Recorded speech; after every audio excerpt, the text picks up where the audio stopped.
అందరికీ హాయ్ అండి. Welcome to sunlight tyre. అందరూ ఎలా ఉన్నారు? మీరందరూ బాగుండాలని, యూనివర్స్ మిమ్మల్ని బ్లెస్ చేయాలని కోరుకుంటున్నాను. ఈరోజు మన టాపిక్ వచ్చి మిమ్మల్ని మీ మాటని కాదని వెళ్ళిపోయిన మీ పర్సన్ ప్రజెంట్ ఎలాంటి సిచ్యువేషన్లో ఉన్నారు. ఈ టాపిక్ పైన ఈరోజు రీడింగ్ తీయాలనుకుంటున్నానండి. అంటే మిమ్మల్ని వద్దని, మీ మాటను కాదని, మిమ్మల్ని అసలు కేర్ చేయకుండా బయటికి వెళ్ళిన మీ పర్సన్ యొక్క పరిస్థితి ఎలా ఉంది ప్రజెంట్ అన్న దానిపైన ఈరోజు రీడింగ్ అండి. ప్లీజ్ యూనివర్స్ చెప్పండి. మా వ్యూవర్స్ని వాళ్ళ మాటని కాదని వెళ్ళిపోయిన వాళ్ళ పర్సన్స్ యొక్క ప్రజెంట్ సిచ్యువేషన్ ఎలా ఉంది. ప్లీజ్ యాక్యురేట్ రీడింగ్ ఇవ్వండి, పాజిటివ్ రీడింగ్ ఇవ్వండి. Gratitude.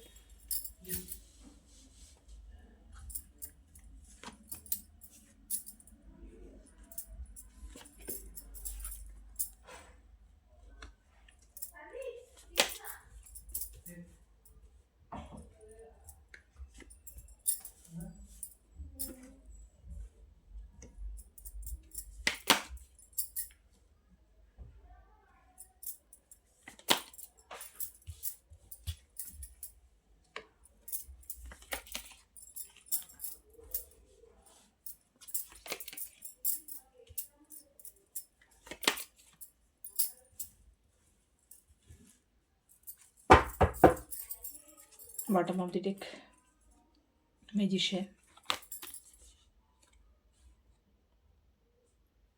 5 of Pentacles, Ace of Pentacles,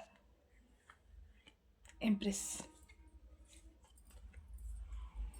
7 of Pentacles. Okay అండి, మిమ్మల్ని మీ మాటని కథని వెళ్ళిపోయిన మీ పర్సన్ ప్రజెంట్ ఎలాంటి సిచ్యువేషన్లో ఉన్నారని అంటే, ప్రజెంట్ వాళ్ళకి వాళ్ళు ఉన్న ప్లేస్ వాళ్ళకి నచ్చట్లేదండి. అంటే వాళ్ళు ఏం ఆశించి అక్కడికి వెళ్ళారో, ఏం కావాలనుకొని వేరే ప్లేస్కి వెళ్ళారో, వేరే ప్లేస్ అంటే అండి అది కెరియర్ పరంగా వెళ్ళిన అదర్ ప్లేసే కావచ్చండి, లేదు ఫ్యామిలీ పరంగా ఎక్కడికైనా వేరే దగ్గరికి వెళ్ళడమే కావచ్చండి, లేకపోతే థర్డ్ పార్టీ ఉండి అక్కడికి వెళ్ళడమే కావచ్చు. ఏ రకంగా మీ నుంచి వెళ్ళిపోయినా, అంటే మిమ్మల్ని పట్టించుకోకుండా, మీ మాటను పట్టించుకోకుండా, మిమ్మల్ని వద్దని, మీ మాటను కేర్ చేయకుండా వెళ్ళిపోయిన మీ పర్సన్ పరిస్థితి ఎలా ఉంది ప్రజెంట్ అని అంటే, ఉన్న ప్లేస్ మాత్రం మీ పర్సన్కి నచ్చట్లేదండి. అంటే ఎంతో ఆశతో ఏదో ఆశించి అక్కడ ఏదో దొరుకుతుంది, ఏదో తనకు నచ్చిన విధంగా ఉంటుంది, తన మనసుకు సాటిస్ఫాక్షన్ ఉంటుంది అక్కడ అనే ఉద్దేశంతో ఇక్కడ మీ మనసును బాధ పెట్టి వెళ్ళిపోయారా? అక్కడ ఏమవుతుంది అని అంటే, వాళ్ళు వెళ్ళిపోయేప్పుడు మీ మనసు ఎంతగా బాధపడిందో, వాళ్ళు వెళ్ళిపోయిన తర్వాత ఆ పరిస్థితి, ఆ పరిసరాలు వాళ్ళకు అనుకూలించక వాళ్ళు అంతే బాధపడుతున్నారండి.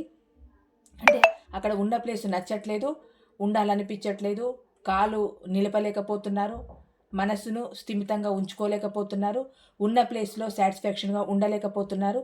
ఉన్న ప్లేస్ నుంచి తన గతంలో ఉన్న ప్లేస్కి, అంటే ఇప్పుడు ప్రజెంట్ ఉన్న ప్లేస్ నుంచి మీ దగ్గరికి రావాలనుకుంటున్నారు. అంటే ఒకవేళ థర్డ్ పార్టీలో ఉన్నారనుకోండి, మీ ప్లేస్కి అనుకోండి, కాదు లేదు కెరియర్ పరంగా ఇంకేదైనా పరంగా వెళ్ళాలనుకుంటే, కెరియర్ పరంగా అక్కడ జాబ్ నచ్చట్లేదు, అక్కడ పరిసరాలు నచ్చట్లేదు, అక్కడి నుంచి ఇక్కడికి రావాలనుకుంటున్నారు. మొత్తానికి ఉన్న ప్లేస్ మీ పర్సన్కి నచ్చట్లేదు, ఆ ఉన్న ప్లేస్ తనకు ఇష్టం లేదు, మళ్ళీ రావాలనుకుంటున్నారు.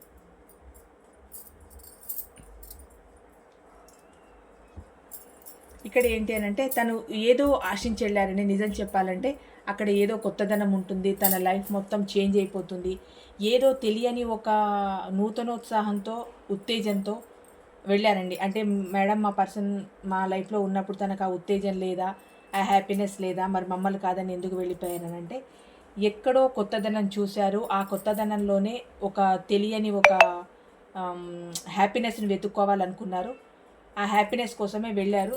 యాక్చువల్ చెప్పాలంటే అక్కడ ఎంతో హ్యాపీనెస్ ఉంటుంది, తన జీవితం అంతా ఒక తెలియని ఒక పూలబాట అవుతుంది, తన విష్ ఫుల్ఫిల్ అవుతుంది అనుకున్నారండి. యాక్చువల్ చెప్పాలంటే ఇది ఏ రకంగా ఉన్న వాళ్ళకి ఆ రకంగా తీసుకోండి. థర్డ్ పార్టీ సిచ్యువేషన్లో ఉన్న వాళ్ళకి అక్కడికి వెళ్తేనే వాళ్ళకి హ్యాపీనెస్ ఉంటుందని వెళ్ళారనుకోండి, లేదు కెరియర్ పరంగా, జాబ్ పరంగా, పేరెంట్స్ పరంగా, ఫ్యామిలీ పరంగా ఎవరెవరికి ఎలా రిజనేట్ అయితే అలా తీసుకోండి. వెళ్ళే దగ్గర బాగుంటుందన్న చాలా ఉత్సాహంతో వెళ్ళారు, కొత్తదనం కోసమే వెళ్ళారు, వాళ్ళ లైఫ్ని ఒక బ్రైట్గా చేసుకోవాలన్న ఉద్దేశంతోనే వెళ్ళారు. కానీ అక్కడ అంత హ్యాపీగా, అంత ఫ్రీగా, అంత మంచిగా లేరు.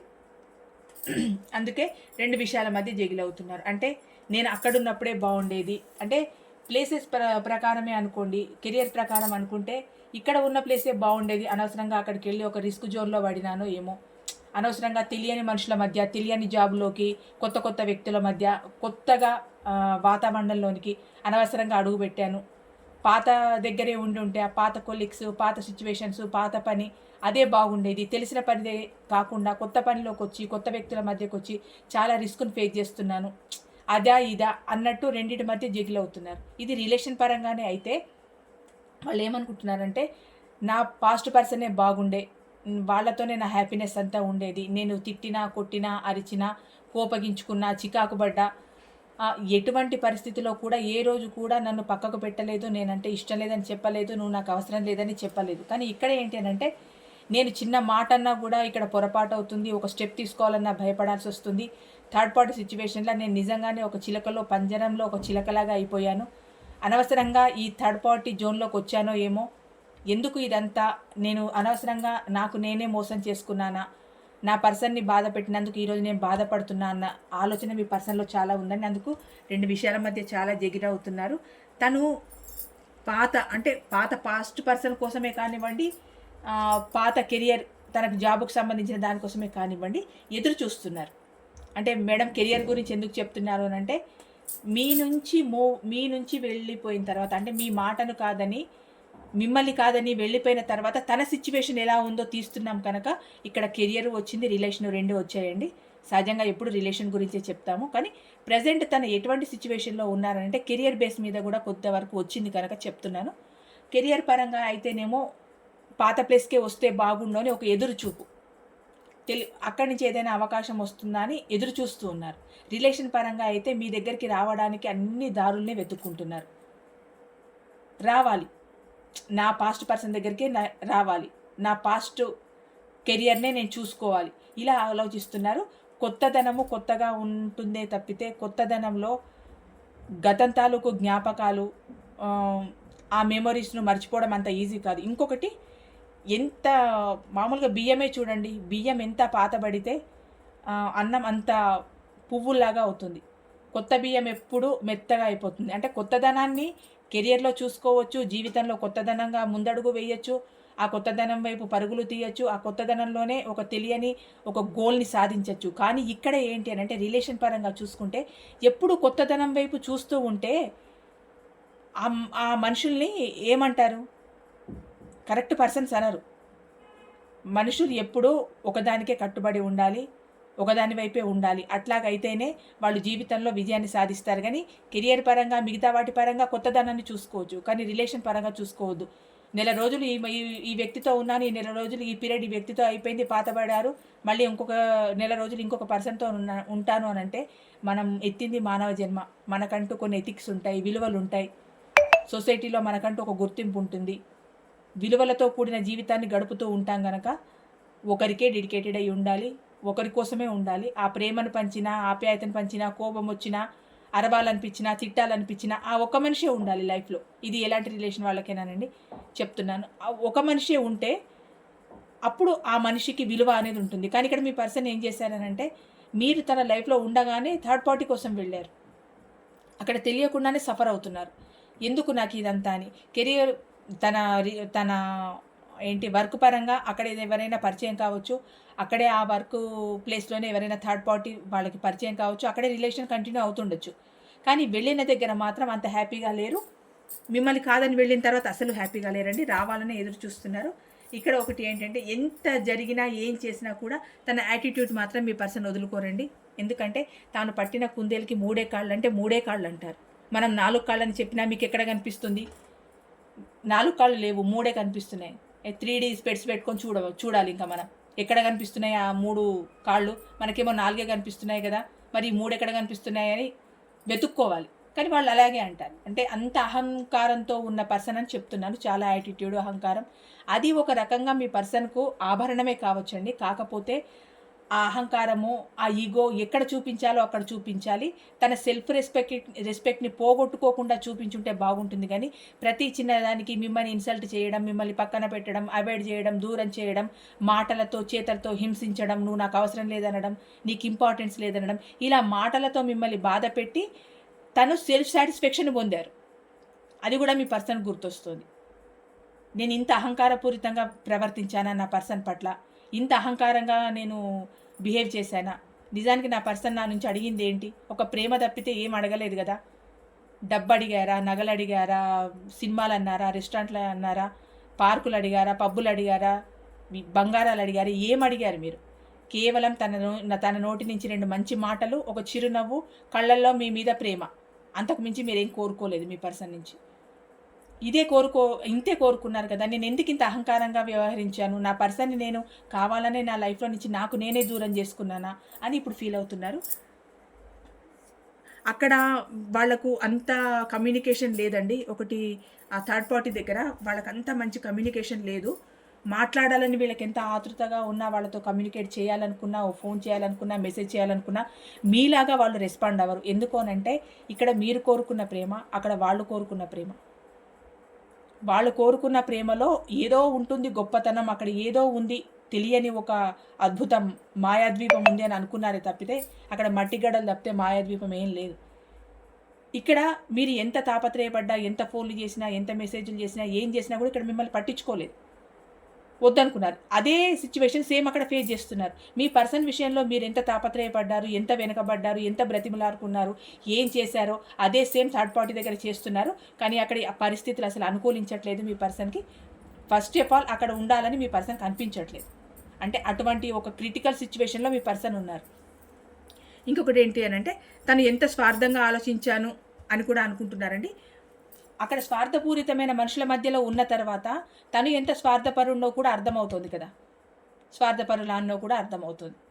అంటే తన సిచ్యువేషన్ ఎలా ఉందనంటే స్వార్థపరుల మధ్యలో చిక్కుకొని ఉన్నారు. చెప్పాను కదా, పంజరంలో ఒక చిలుకలాగా ఉండిపోయారు మీ పర్సన్. తన చుట్టూ ఉన్న వాళ్ళంతా స్వార్థపరులే.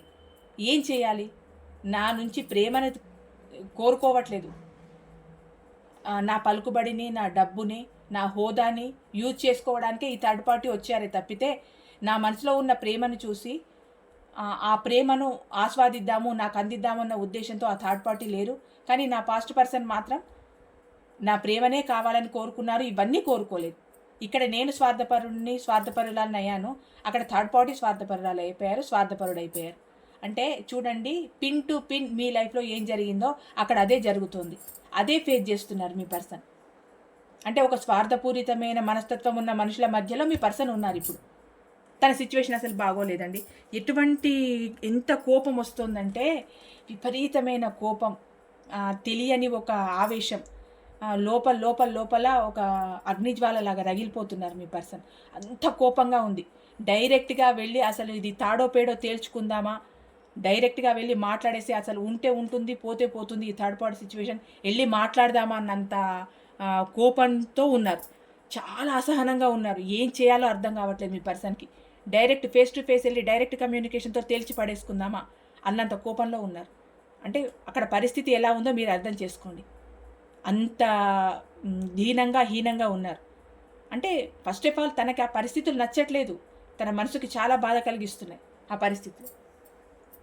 ఇక్కడ ఏంటి అని అంటే ఎంతో సెలబ్రేషన్ మూడ్తో వెళ్ళినా, ఎంతో సెలబ్రేషన్ చేసుకోవాలి, హ్యాపీ మూడ్తో వెళ్ళినా కూడా అక్కడికి వెళ్ళంగానే సడన్గా మూడ్ ఆఫ్ అయిపోతుంది మీ పర్సన్కి. ఎందుకంటే అక్కడ సిచ్యువేషను, ఆ పరిస్థితులు, ఆ మనిషి మెంటాలిటీ మీ పర్సన్ని అసలు ఉండనివ్వట్లేదు, నిలువన దహించేస్తున్నాయి. ఎంతో సెలబ్రేషన్ మూడ్తో ఆ పర్సన్ దగ్గరికి వెళితే ఏదో ఒకటి అనడం, గొడవ పెట్టుకోవడం, అరవడం, చేయడం, ఇవన్నీ అయ్యేసరికి తన ఉత్సాహం అంతా నిరుత్సాహం అయిపోతుంది. ఒక మాట చెప్పాలన్నా, ప్రేమగా 2 మాటలు మాట్లాడాలన్నా, నా లైఫ్లో ఇది జరుగుతుందని చెప్పాలన్నా థర్డ్ పార్టీ ఎక్కడ అవకాశం ఇస్తుంది మీ పర్సన్కి?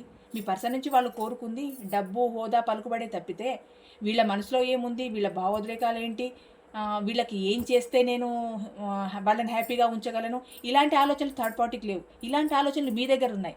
కానీ ఇంతకు మించి ఏదో దొరుకుతుంది అన్న ఉద్దేశంతో అక్కడికి వెళ్ళారు. అక్కడ ఏమీ లేదు.